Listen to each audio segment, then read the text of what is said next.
La médecine énergétique connaît un essor fulgurant dans le pays, alors que de plus en plus de personnes se disent insatisfaites de la médecine conventionnelle. Mais ce qui est encore plus répandu, c'est l'acceptation de l'idée d'énergie qui sous-tend la médecine énergétique. La question que tout chrétien envisageant les pratiques de la médecine énergétique devrait se poser est la suivante. Ces pratiques sont-elles acceptables aux yeux de notre Seigneur et Sauveur? Comme je l'ai déjà enseigné, il est impératif que les chrétiens filtrent tout à travers la parole de Dieu. Et j'espère dans ce webinaire, le 3e de la série sur le discernement biblique dans le domaine de la santé, aborder d'un point de vue strictement biblique ce que la Bible dit à propos de l'énergie. Et c'est fascinant, mesdames. Vous êtes simplement, je suis tellement enthousiaste que vous allez pouvoir découvrir cela. Donc, je m'appelle Marcie Julien, pour celles d'entre vous qui ne me connaissent pas encore, et je suis l'auteur de 2 livres. L'un s'intitule « La vie pour le corps, principes bibliques de santé et de guérison » et l'autre « Quand tu ne peux pas faire confiance à son cœur, découvrir l'amour illimité de Dieu ». Je suis également la fondatrice de Heart and Mind Ministries et au cours des 4 dernières années, des personnes m'ont contacté parce que j'ai partagé mon histoire d'implication prolongée dans le testing musculaire et une pratique de médecine énergétique dans 3 articles de blog publiés sur mon site web heartandmindministries.com ainsi que dans une leçon audio plus récente intitulée 11 raisons pour lesquelles le testing musculaire est de la divination. Donc, les personnes qui m'ont contacté posent beaucoup de questions et elles tournent souvent autour de la question de savoir si d'autres pratiques de santé, techniques, dispositifs, compléments, dont beaucoup relèvent de la médecine énergétique, sont, je cite, sûres pour le chrétien. Or, beaucoup de ces pratiques sont manifestement démoniaques, comme le Reiki ou les médiums médicaux, mais beaucoup d'autres sont très subtiles. Certaines proviennent de pratiques païennes, occultes ou New Age, mais on pense qu'elles sont désormais sans danger, qu'elles ont été christianisées, dit-on, parce qu'on y a ajouté la prière, des versets bibliques ou le nom de Jésus. Alors, est-ce vraiment possible? Peut-on racheter la médecine énergétique? Eh bien, par manque de temps, je vais seulement aborder brièvement ce que la Bible dit à ce sujet. En gros, cela se résume à ceci. Si quelque chose est intrinsèquement mauvais ou péché, c'est interdit aux chrétiens, point final. Si c'est neutre, alors oui, cela peut être racheté. La Bible qualifie la sorcellerie, la magie, les médiums et la divination d'abomination et de choses détestables à de nombreux endroits. Je veux juste vous montrer un passage qui l'exprime très clairement. Lorsque tu seras entré dans le pays que l'Éternel, ton Dieu, te donne, ne t'habitue pas à imiter les pratiques abominables de ces nations. Qu'on ne trouve chez toi personne qui pratique la divination ou la magie, qui interprète les présages, qui s'adonne à la sorcellerie ou jette des sorts, qui soit médium ou spirit, ou qui consulte les morts. Quiconque fait ces choses est en abomination à l'Éternel. C'est à cause de ces pratiques abominables que l'Éternel, ton Dieu, va chasser ces nations devant toi. Tu dois être irréprochable devant l'Éternel, ton Dieu. Ainsi, ces choses ne peuvent pas être rachetées simplement en y attachant le nom de Jésus. En fait, faire cela revient à profaner le nom même de Dieu. Pour citer mon mari, le chrétien peut racheter le football, mais pas la sorcellerie. La question cruciale pour le chrétien est donc de savoir si la médecine énergétique est intrinsèquement mauvaise et irrécupérable. J'espère vous exposer clairement dans ce webinaire pourquoi j'en suis venue à la conclusion qu'elle est effectivement mauvaise. Non seulement cela, mais selon les Écritures, et c'est vraiment génial, j'ai hâte de vous en parler, il est spécifiquement prédit qu'il s'agit d'une œuvre du diable pour tromper les gens dans les derniers jours. Mais avant d'entrer dans la Bible, assurons-nous que tout le monde comprenne ce qu'est la médecine énergétique et la terminologie qui y est associée. Prendre conscience du jargon est un moyen important de savoir à quoi faire attention dans le domaine de la santé. Vous savez, ces petits mots à la mode qui, quand vous les entendez, vous font penser « Ah d'accord, il parle d'énergie ». Ce sont justement ces choses-là dont je veux que vous soyez conscients également.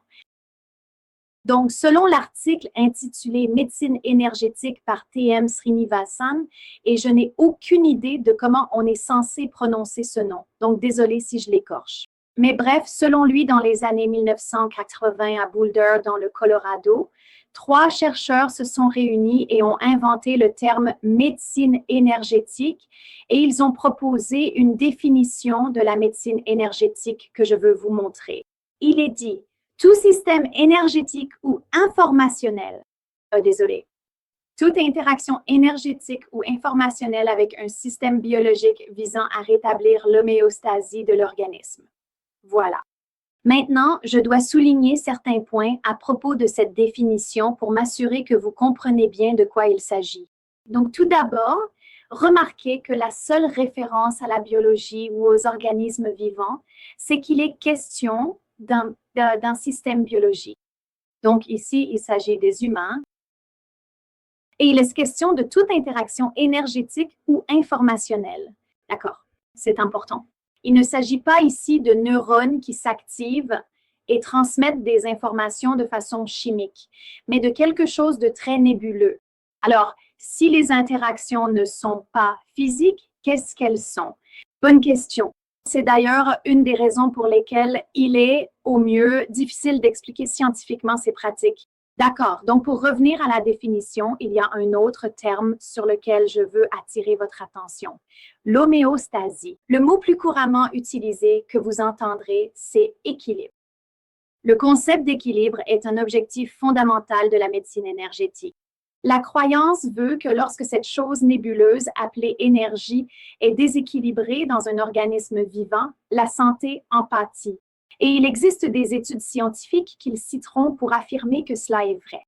On dit qu'un manque d'homéostasie ou d'équilibre peut être causé par toutes sortes de choses. Le stress, les traumatismes émotionnels, la toxicité, les champs électromagnétiques, le manque de nutrition ou d'exercice approprié, un air de mauvaise qualité, les personnes que vous rencontrez qui ont une énergie négative, les couleurs, vos propres pensées négatives et en fait, n'importe quoi, parce que c'est quelque chose de nébuleux, l'énergie. Et c'est tout autour de vous.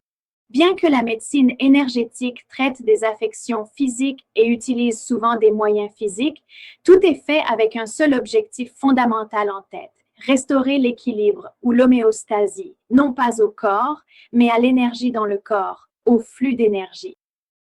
C'est important à comprendre, c'est le but. Maintenant, une autre explication couramment entendue de la médecine énergétique se trouve dans un article intitulé « Ce que tout le monde devrait savoir sur la guérison énergétique » par Marcy Baron et Roxana Namavar. Et ils énoncent certaines choses qui sont intéressantes. Elle dit « La guérison énergétique est une pratique holistique qui active les systèmes énergétiques subtils du corps pour éliminer les blocages. » Ce mot « blocage » est un mot clé, encore une fois, que vous allez beaucoup entendre en médecine énergétique. En brisant ces blocages énergétiques, la capacité inhérente du corps à se guérir lui-même est stimulée. Donc, ils disent la même chose que l'autre définition, sauf qu'ils se concentrent un peu sur... Ils utilisent un nouveau mot à la mode que je voulais que vous connaissiez.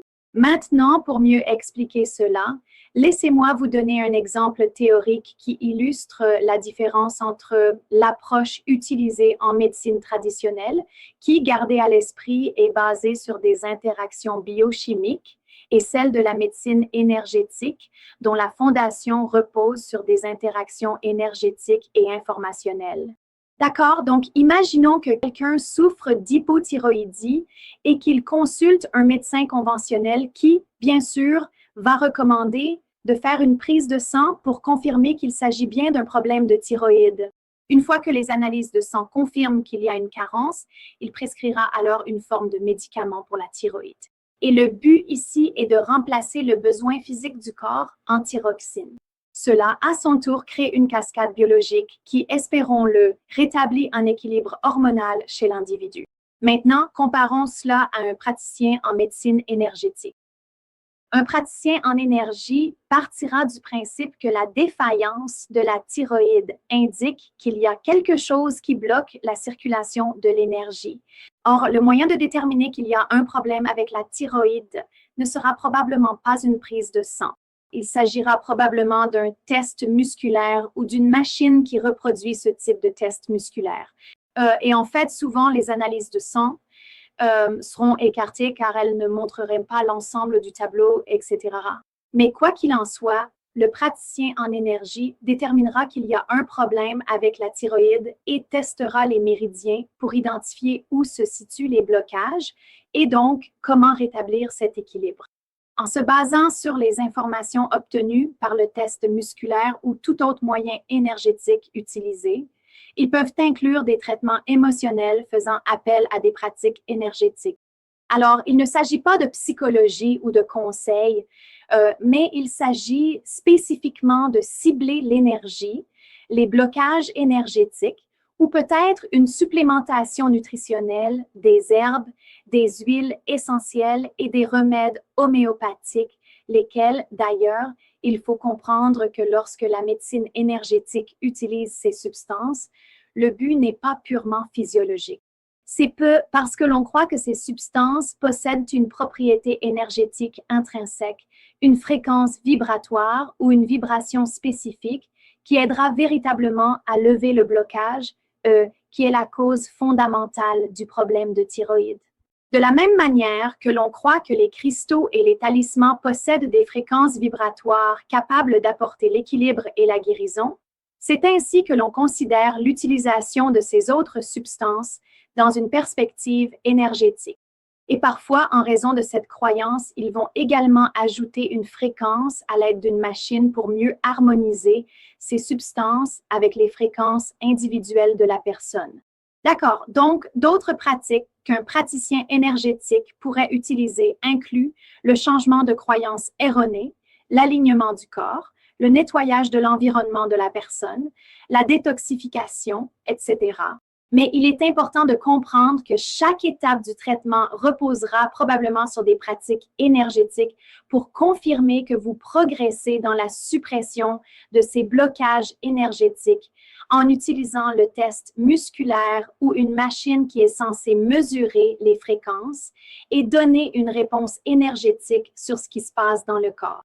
Quel que soit le traitement choisi, l'objectif n'est pas d'obtenir un changement cellulaire, mais un changement homéostatique de l'état énergétique, ce qui, en théorie, apporte la santé. D'accord, maintenant, beaucoup de personnes dans la médecine énergétique ne cherchent même pas à dissimuler, cacher ou édulcorer la nature de ce domaine ou ses origines évidentes. Avant de lire une citation tirée d'un site web appelé Energy Medicine University, avant de lire cette citation, c'est ce que je voulais dire, provenant d'Energy Medicine University. Je voudrais attirer votre attention sur quelque chose. Certains essaient de faire croire, et je sais que vous êtes probablement, si vous connaissez un peu la médecine énergétique, vous êtes familier avec cela. Certains essaient de faire croire que l'énergie n'est qu'un autre mot pour désigner la nature électrique des choses, ce qui d'ailleurs est une réalité pour les êtres vivants. Cependant, l'énergie est bien plus que cela. Et donc, j'espère que vous resterez avec moi car vous entendrez pourquoi j'en arrive à cette conclusion. Mais dans cette première citation, vous allez voir cela et c'est écrit par quelqu'un qui explique les origines de la médecine énergétique et ils n'essaient pas de cacher ou d'édulcorer ce point de vue. D'ailleurs, ce ne sont pas des croyants. Ils font la promotion de la médecine énergétique. D'accord.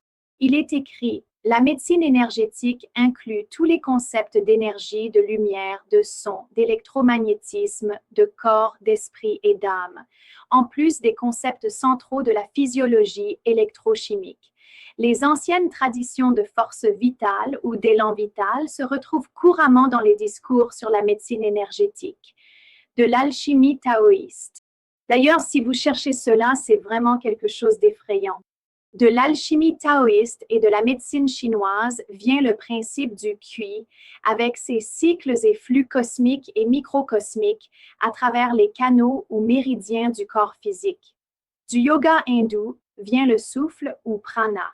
Maintenant, je veux que vous reteniez cela, car nous allons beaucoup entendre parler du souffle dans la Bible dans un instant.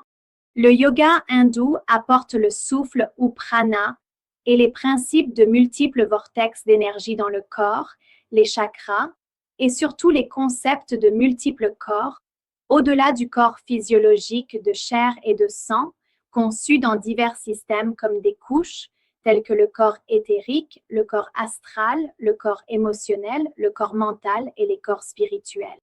Eh bien, c'était un vrai pavé. Après avoir entendu cela, j'espère qu'il y a beaucoup de signaux d'alarme qui retentissent dans le cœur de chaque chrétien en ce moment. Voilà les origines pures et dures de la médecine énergétique.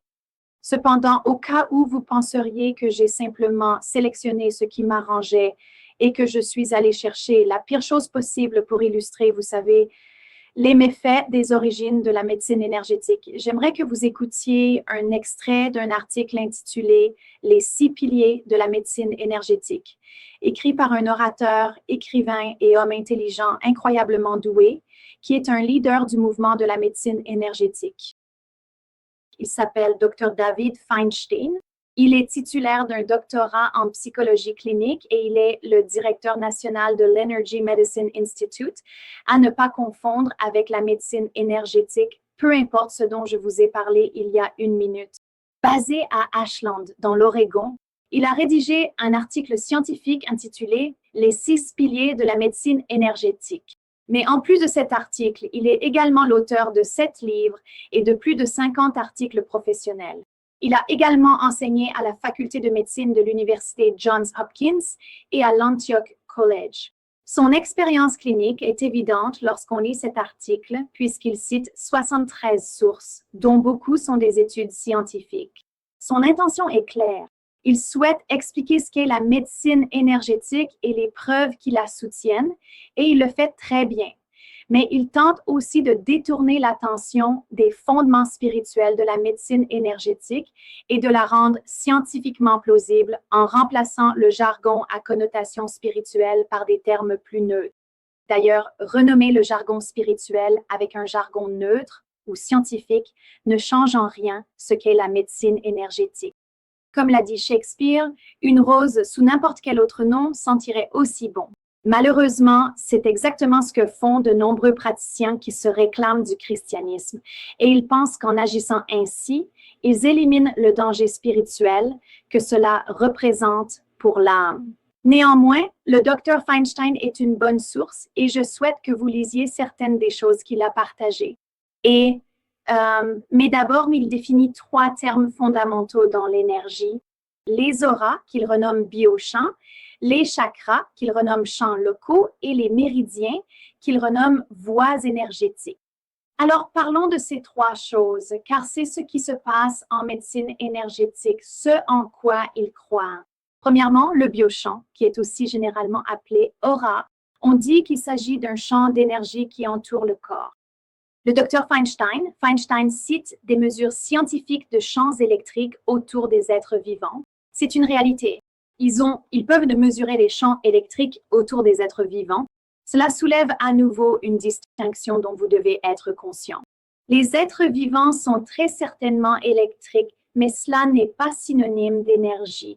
Par exemple, dans mon livre Life to the Body, je parle de l'impact profond du champ électromagnétique du cœur humain pour entraîner tous les autres organes dans son rythme. Mais est-ce la même chose que l'énergie? Non, ce n'est pas le cas. Tout comme la citation que je vous ai lue plus tôt l'indiquait, ainsi que celle des spécialistes du domaine qui le répètent sans cesse, il est évident que l'énergie va bien au-delà des champs électromagnétiques. En ce qui concerne les auras, la croyance dans les auras fait partie intégrante de l'occultisme, en particulier dans les enseignements du Nouvel Âge, la Wicca et la sorcellerie, qui sont tous condamnés dans les Écritures comme étant abominables aux yeux de Dieu. Il convient de noter que l'épouse du Dr. Feinstein, également sa partenaire dans la promotion de la médecine énergétique avec lui, ils animent ensemble des séminaires, etc., s'appelle Donna Eden. Elle se vante sur leur site web d'avoir littéralement vu des auras depuis son enfance et elle fonde le développement de ses méthodes de médecine énergétique sur ce qu'elle perçoit grâce à cette prétendue capacité de vision. Très bien. Donc, le deuxième terme dont parle le docteur Feinstein concerne les champs locaux et ceux-ci sont généralement appelés chakras.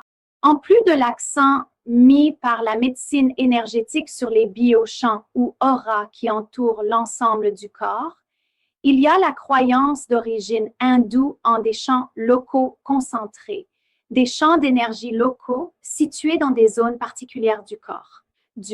Cela concernerait donc différents organes, différentes parties du corps. Donc, si vous essayez de bien distinguer dans votre esprit les auras et les chakras, voici une diapositive pour vous montrer. Les auras concernent tout le corps, elles sont grandes et les chakras sont petits. Et ils abordent aussi, l'un concerne les croyances occultes sur l'énergie et l'autre les croyances hindoues sur l'énergie. Très bien, donc Feinstein cite quelques preuves, des preuves scientifiques possibles concernant les chakras. Dans les années 1970, Valerie Hunt, au laboratoire des champs énergétiques de l'UCLA, a démontré que des régions spécifiques de la peau produisaient des oscillations électriques très rapides, jusqu'à 1600 cycles par seconde. Maintenant, je vais juste faire une petite parenthèse ici. Beaucoup des appareils utilisés en médecine énergétique mesurent cela. Ils ont quelque chose pour mesurer cette oscillation électrique que la peau produit.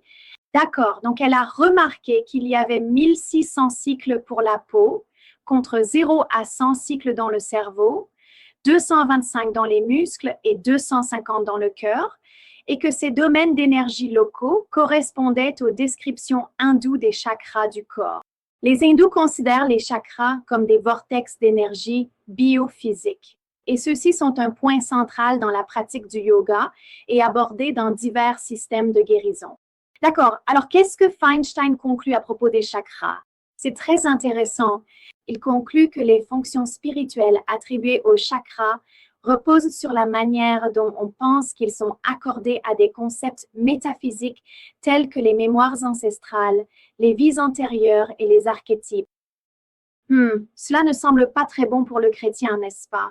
Eh bien, le troisième terme fondamental en continuant est les méridiens, et cela révèle également les racines spirituelles de la médecine énergétique, qui sont expliquées et renommées par Feinstein.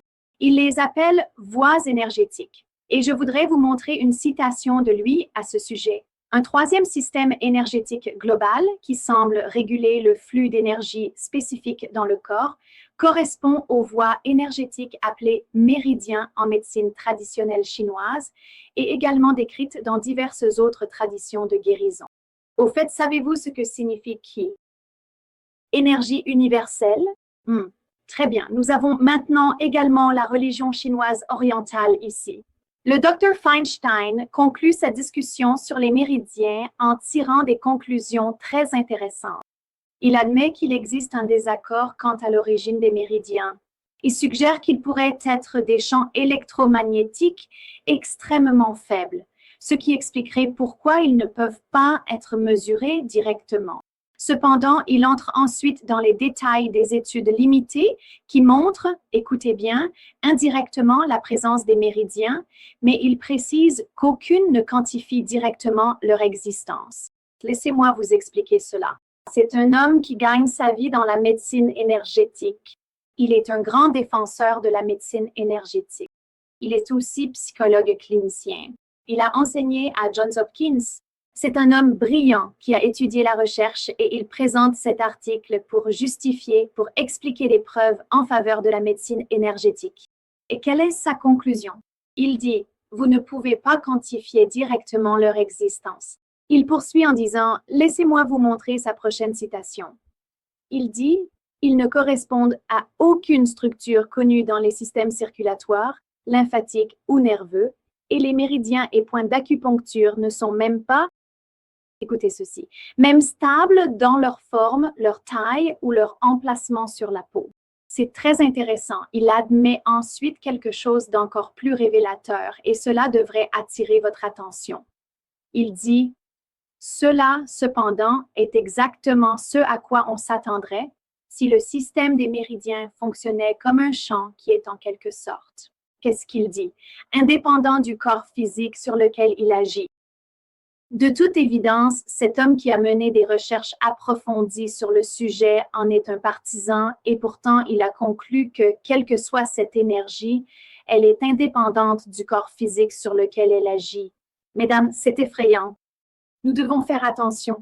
Si vous vous impliquez, si vous allez en ligne ou parlez à des personnes impliquées dans une forme de médecine énergétique, je sais que vous entendrez toutes sortes d'explications sur ce que c'est et comment cela fonctionne.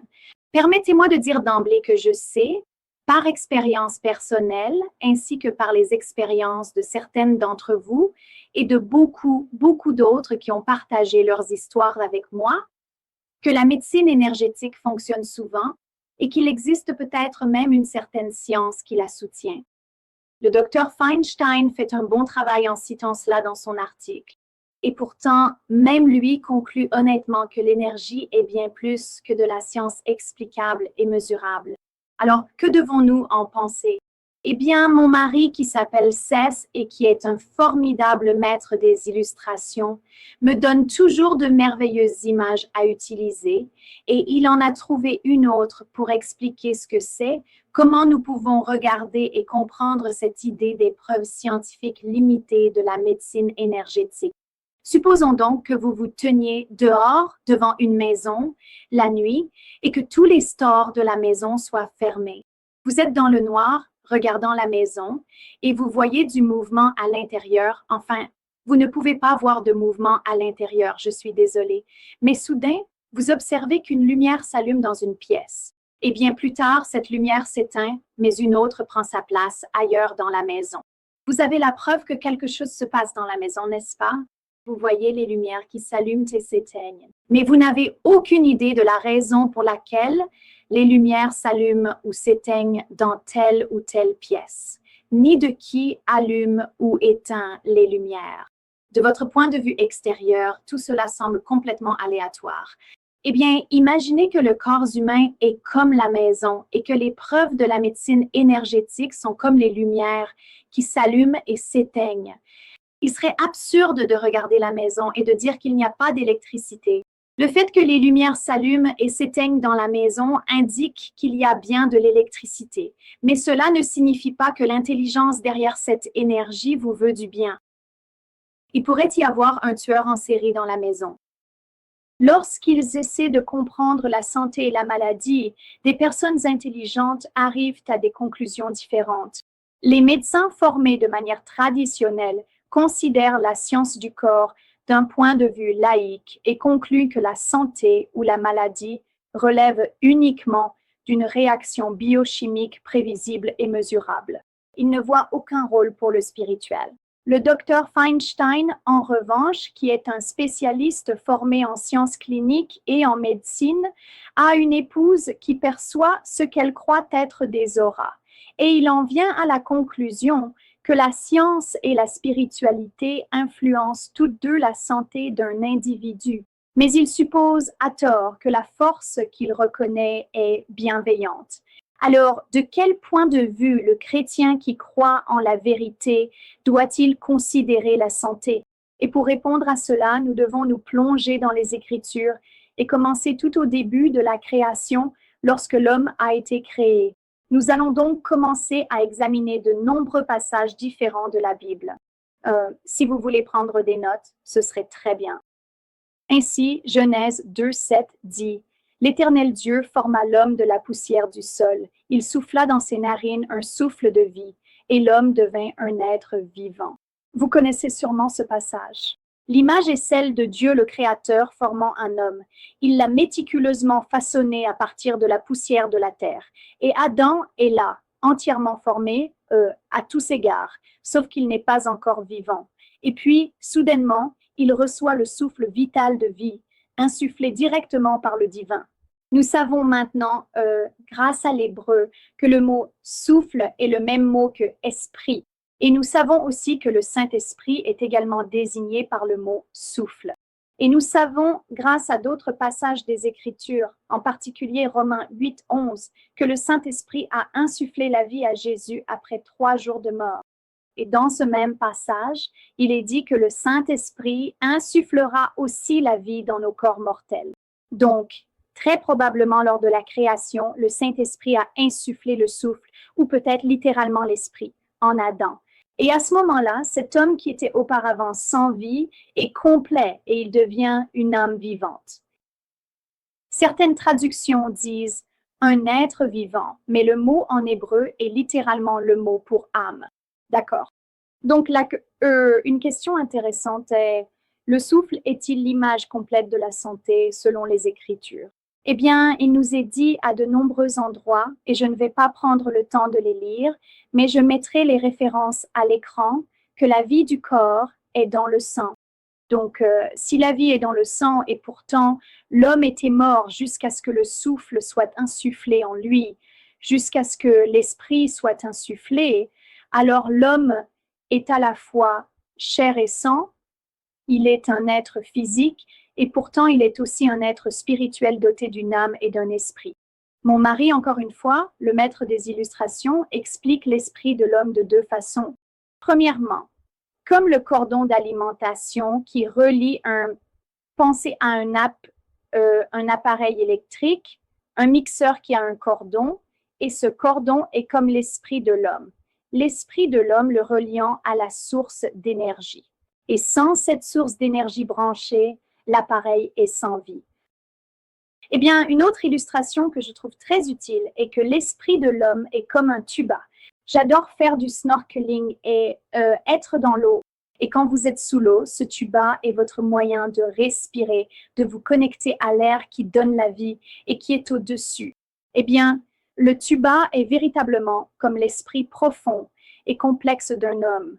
Et vous pouvez respirer pleinement l'air vivifiant et pur du Saint-Esprit, qui est une source de vie, ou bien, malheureusement, respirer l'air toxique, l'air impur et corrompu des esprits impurs, qui sont nuisibles et destructeurs. Saviez-vous que le véritable sens du terme énergie était à l'origine un terme spirituel et que la médecine énergétique est simplement revenue à la signification grecque originelle du mot? Nous pouvons dire des choses comme « je n'ai pas d'énergie aujourd'hui » et vouloir simplement parler du degré, vous savez, d'entrain que nous avons pour la vie et le travail à ce moment précis. Cependant, une telle utilisation du mot énergie est récente dans son développement et dans sa signification. L'usage moderne et familier du mot prédispose, je pense, les gens à croire que la médecine énergétique est parfaitement acceptable, inoffensive, scientifique. Cependant, c'est tout sauf cela. Alors parlons de l'étymologie du mot énergie, du sens originel qui était utilisé dans le Nouveau Testament. Il n'existe pas de véritable équivalent anglais au mot grec d'origine energia, qui était celui utilisé par les auteurs du Nouveau Testament. Et donc, à cause de cela, on constate un problème dans la rédaction ou la traduction du Nouveau Testament. Alors, ils le traduisent souvent par œuvre ou travail. Mais le mot energia est la forme nominale du mot et il est utilisé 8 fois dans le Nouveau Testament. Et il signifie puissance en action, énergie divine, action en cours, travail productif. Il fait généralement référence à l'énergie de Dieu qui fait passer le croyant d'un point de son plan à un autre point de son plan. C'est l'accomplissement de sa propre définition du progrès. D'accord? Et puis, la forme verbale est énergéo, et cela signifie de façon très similaire au nom, être à l'œuvre, agir à nouveau, c'est-à-dire exercer une influence active et produire un effet concret. Cependant, les 2 mots sont toujours utilisés pour désigner une puissance spirituelle, bonne ou mauvaise, agissant en nous. Mais ni la forme nominale ni la forme verbale d'énergie ne sont jamais, au grand jamais, utilisées dans la Bible pour faire référence à la puissance humaine ou à quoi que ce soit de physique et d'humain. Elles sont uniquement utilisées pour parler d'une puissance surnaturelle qui produit une activité ou un travail efficace.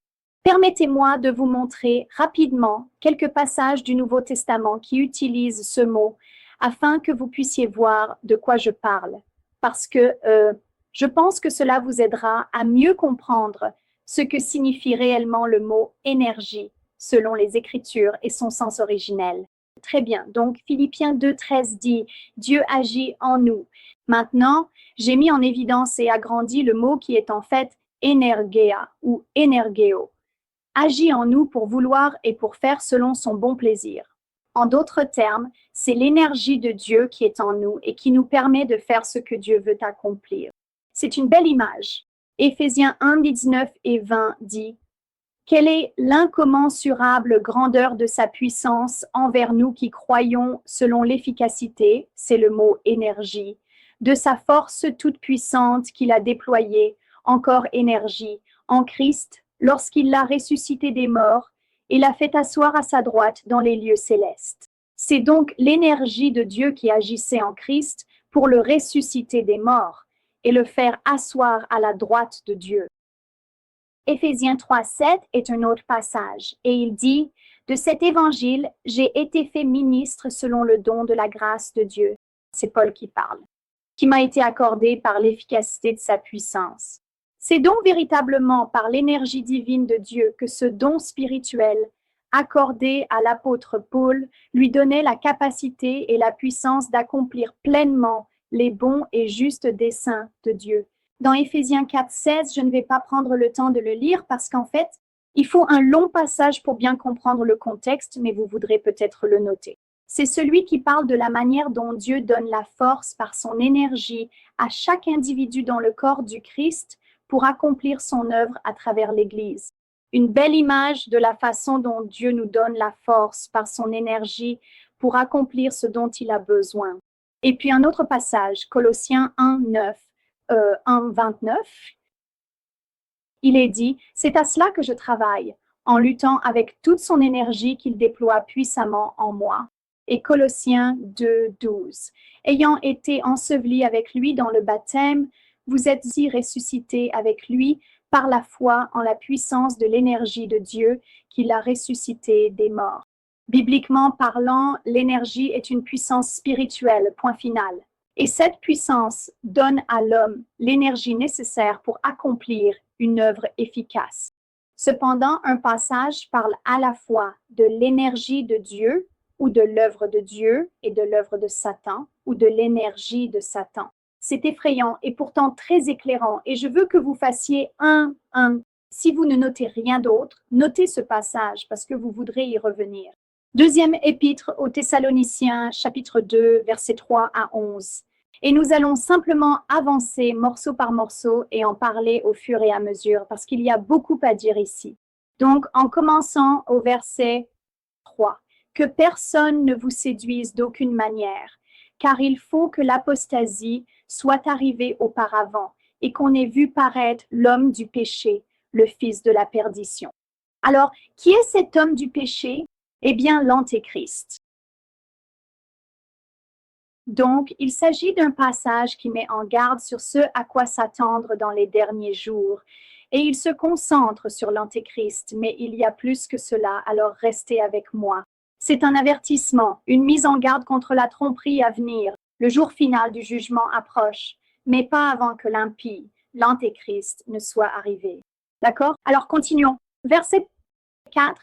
Il, c'est-à-dire l'Antéchrist, s'opposera et s'élèvera au-dessus de tout ce qu'on appelle Dieu ou de tout ce qui est adoré, au point de s'asseoir dans le temple de Dieu, se proclamant lui-même Dieu. Ne vous souvenez-vous pas que lorsque j'étais avec vous, je vous disais ces choses, et maintenant, vous savez, c'est intéressant. Et maintenant, vous savez ce qui le retient, afin qu'il soit révélé en son temps, car le mystère de l'iniquité agit déjà.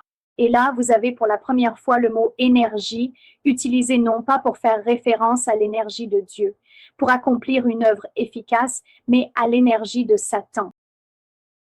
Donc, cela signifie que le Saint-Esprit retient Satan d'exposer l'Antéchrist jusqu'à ce que le moment approprié soit venu. Pour la première fois, comme je l'ai dit, cela fait référence à l'énergie de Satan.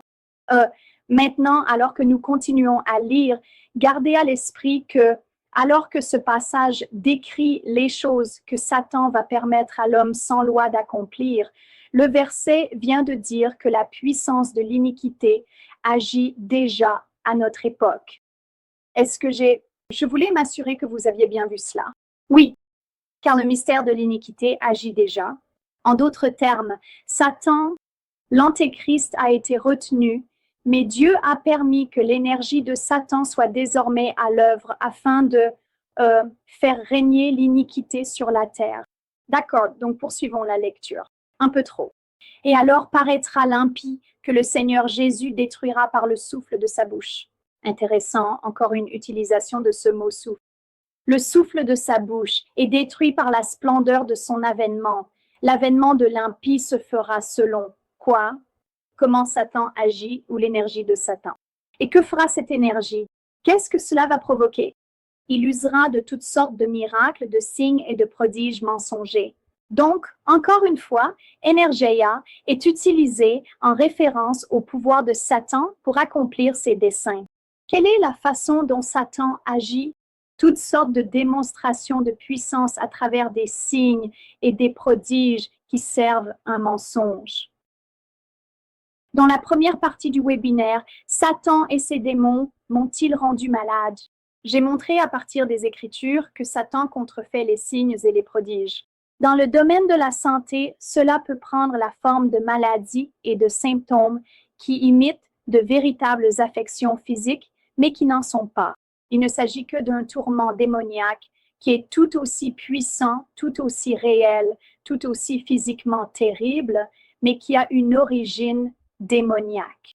Et puis, parce que cette maladie ou ce symptôme est causé purement dans le domaine démoniaque, Satan peut alors, entre guillemets, guérir, simplement en retirant l'épine de l'oppression démoniaque en coordination avec les pratiques de santé que Satan contrôle déjà, la médecine énergétique. Cela crée une puissante illusion qui égare beaucoup de personnes. Je suis convaincue que cela se produit et que cela se produit constamment dans le domaine alternatif de la santé. Si vous pensez que je me trompe, lisons davantage le passage de 2 Thessaloniciens. Pendant que je continue à lire, je veux que vous prêtiez attention aux références à la perdition. On pourrait supposer que ce mot ne fait référence qu'à l'état éternel de l'homme, mais je crois que c'est probablement une mauvaise supposition. Souvent, les références bibliques à la vie et à la mort sont doubles. Elles incluent à la fois l'ici et le maintenant, ainsi que l'éternité. Et je pense que ce passage fait référence à la perdition selon ce même schéma double. Alors lisons la suite et voyons ce que dit le passage. La venue de l'homme sans loi se fera conformément à l'action de Satan. Il usera de toutes sortes de démonstrations de puissance par des signes et des prodiges mensongers et par toutes les manières dont la méchanceté trompe ceux qui périssent. Ils périssent parce qu'ils refusent d'aimer la vérité pour être sauvés. Il y a beaucoup de choses dans ces versets, alors décomposons-les. Tout d'abord, l'énergie de Satan va produire toutes sortes de démonstrations de puissance qui servent un mensonge pour tromper ceux qui périssent. Et pourquoi périssent-ils? Parce qu'ils refusent d'aimer la vérité et d'être sauvés. Je crois qu'il n'est pas anodin que la médecine énergétique soit apparue récemment et qu'elle égare beaucoup de gens par des guérisons inexpliquées.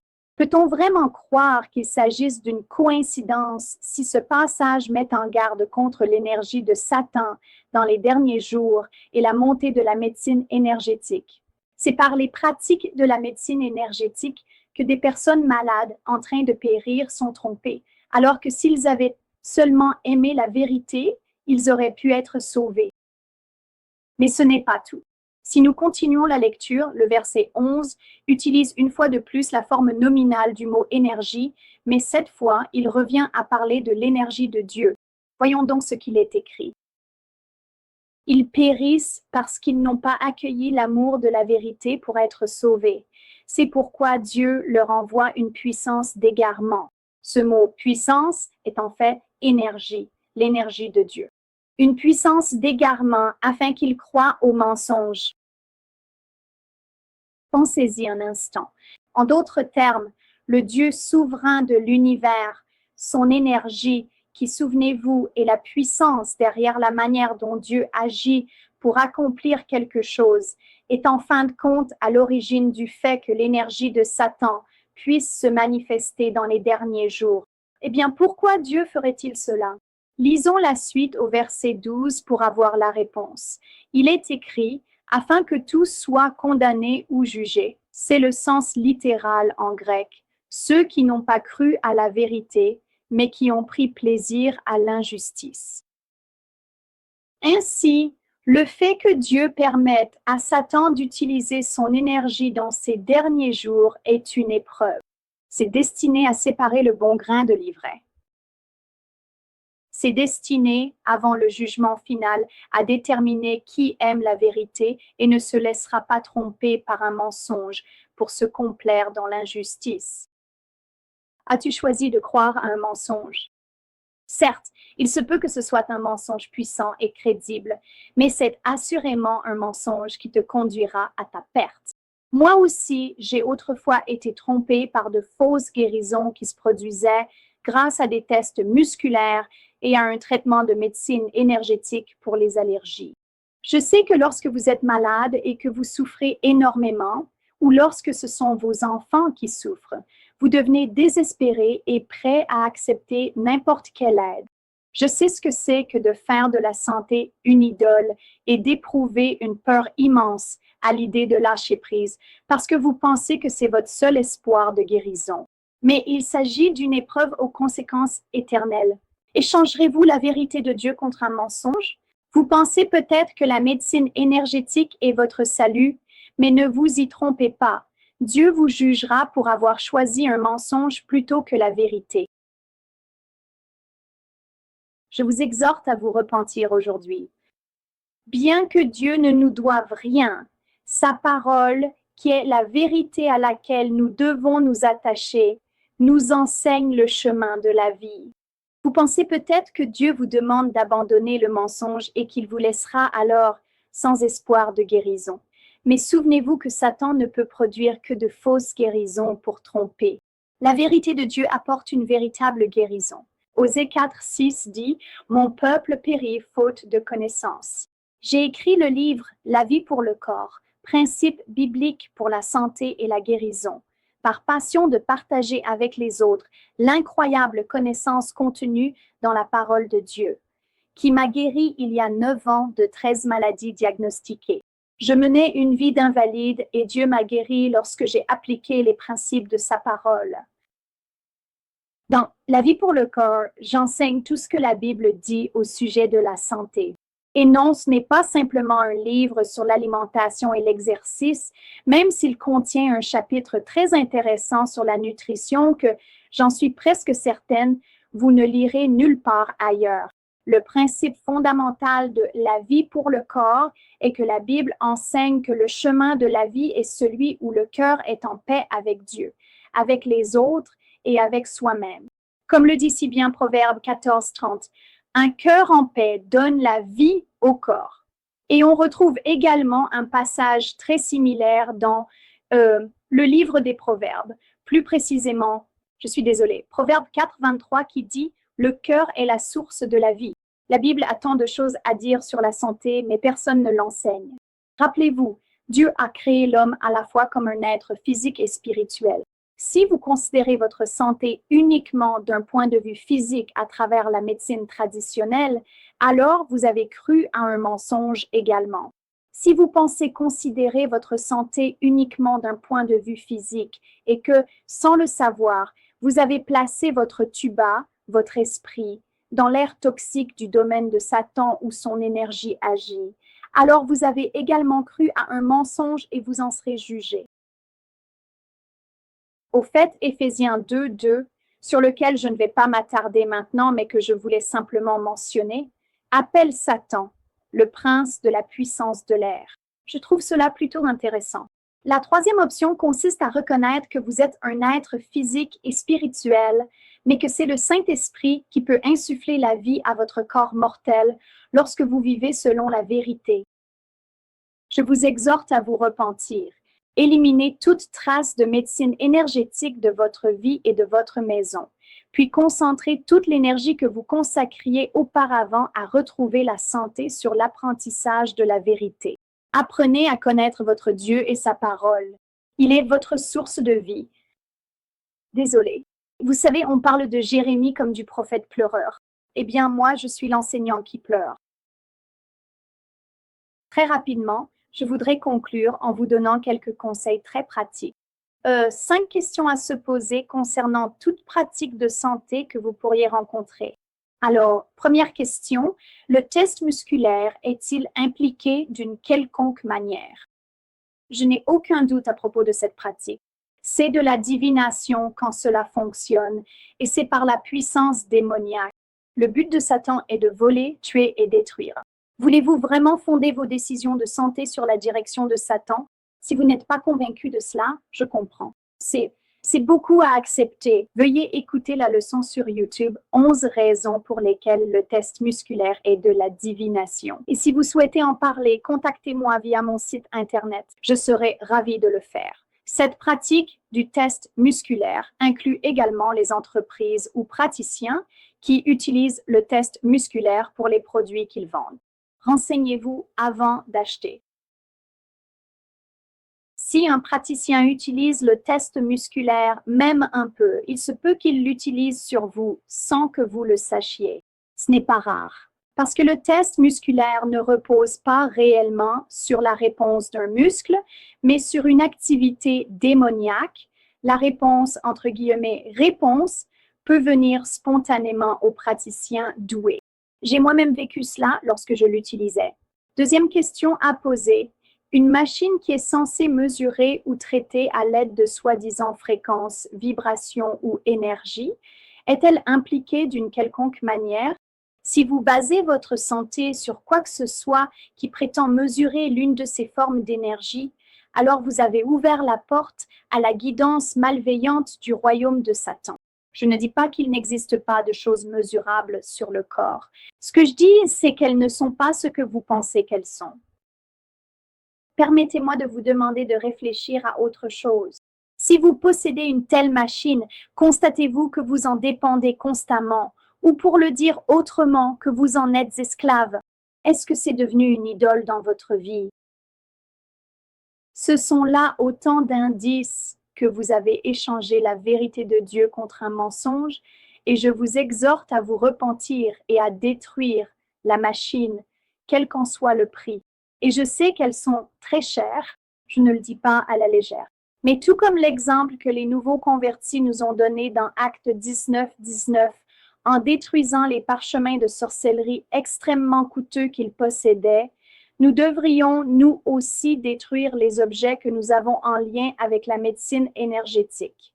Et je vous en prie, ne la vendez pas, sinon vous participerez à la destruction de Satan dans la vie d'une autre personne. Troisièmement, la littérature écrite à propos de cette pratique. Voyons voir. Je clique sur la mauvaise chose. Désolée pour cela. La littérature écrite sur la pratique ou le praticien explique-t-elle la pratique en utilisant l'énergie ou l'un de ces termes? Dans ce webinaire, je vous ai appris toutes sortes de termes à connaître. Donc, vous connaissez les mots-clés. Vous pouvez maintenant y prêter attention. La pratique ou la substance attribue-t-elle un bénéfice spirituel à elle-même qui est ensuite utilisé à la place d'une action enseignée par les Écritures? Qu'est-ce que je veux dire par là?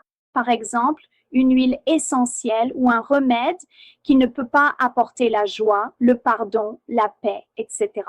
Un autre exemple est le tapping, tout en disant des choses positives, ou même des versets bibliques afin de gérer l'anxiété. La Bible parle beaucoup de la peur et de l'anxiété. Je sais que c'est un énorme problème pour ceux qui en souffrent. Je ne minimise pas cela, mais la Bible dit que nous devons remettre nos soucis au Seigneur et lui faire confiance, pas faire du tapping. Si nous luttons contre l'anxiété, alors il est temps d'être transformés par le renouvellement de notre esprit à travers la vérité de la parole de Dieu. Passez plus de temps dans la parole de Dieu.